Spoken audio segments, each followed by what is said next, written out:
कहेंगे कि कोई माननीय सदस्य को सूचना मिले जो कहीं जितना निर्देशित था उससे अधिक निकाला है। हालांकि ये मैंडेट है खनन विभाग का, लेकिन अगर हम लोगों को भी सूचना देंगे तो सरकार सामूहिक दायित्व के हिसाब से उस पर काम करेगी। नमस्कार, आप देख रहे न्यूज फॉर नेशन और मैं स्वाति पांडे आपके साथ। ऐसा लगता है इन दिनों डिप्टी सीएम विजय सिन्हा पर कोई ग्रह दोष चल रहा है, तभी तो लगातार उनके विभाग, उनके खास और बड़े बड़े विभाग उनसे छीने जा रहे हैं।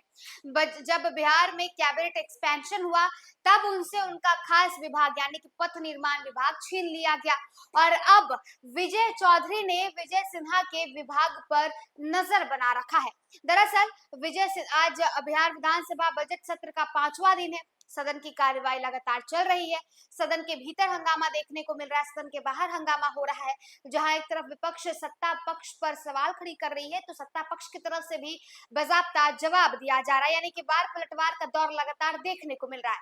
अब तस्वीरें हैं बिहार विधानसभा के भीतर की, जहां पर विजय सिन्हा पर विजय चौधरी ने तंज कसा और कहा विजय सिन्हा के उस खास डिपार्टमेंट पर विजय चौधरी की नजर पड़ गई और उन्होंने कहा कि अगर भू माफियाओं का या फिर भूमि से जुड़ी कोई गड़बड़ी होती है तो उसे हम सीधे देखेंगे, अगर इनसे नहीं देखा जाता है तो देखिए विजय सिन्हा से एक तो वो डिप्टी सीएम है, लेकिन उसके अलावे उनके पास जो अलग अलग विभाग है, अलग अलग डिपार्टमेंट है, वो उनसे लगातार छीना जा रहा है।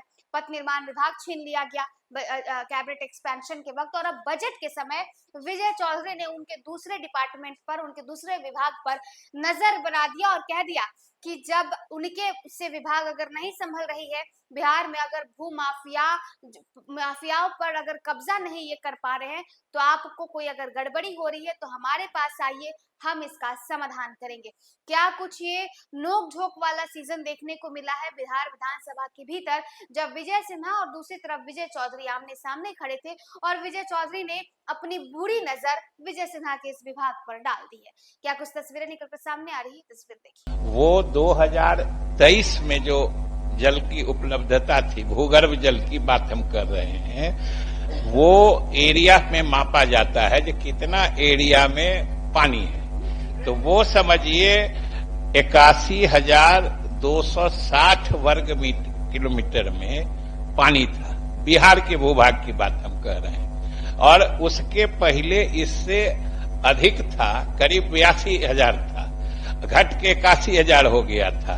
और अभी जो 24 में लेटेस्ट हुआ है उसमें 82,189 हो गया है।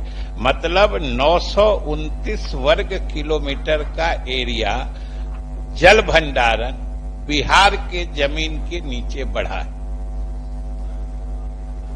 ठीक, इसका एक दूसरा पहलू भी है, इससे कि नदियों से बालू की निकासी पर रोक लगाने का संबंध सरकार का ध्यान इस पर भी आया है। महोदय, इस संबंध में भी सरकार सजग है और हम लोगों ने नदी से बालू या गाद, ये नदी का अलग अलग होता है। किसी नदी में जो गाद होता है वो सिर्फ गाद होता है, किसी नदी में गाद ही बालू बन जाता है।